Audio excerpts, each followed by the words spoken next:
Guys, this is a new assignment. உங்களை lead பண்ண போறது ஒரு புது leader. 68 international successful operation. Hostage negotiator, field agent, spy. In short, he is a goat of SATS.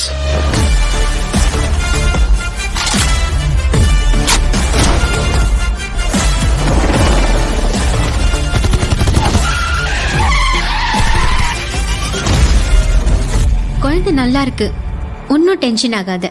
எனக்கு குழந்தைய நினைச்சலாம் tension இல்ல, காந்திய நினைச்சுதான் டென்ஷன். இப்பெல்லாம் அலோஃபா சுத்திட்டு இருக்காரு, வீட்டுக்கும் டைமுக்கு வர்றதில்ல. இனிமே சத்தியமா கூடாதுடா. ஏதாவது பொண்ணோட தொடர்பு இருக்கும்னு கொஞ்சம் சந்தேகமா இருக்கு. Silly moment.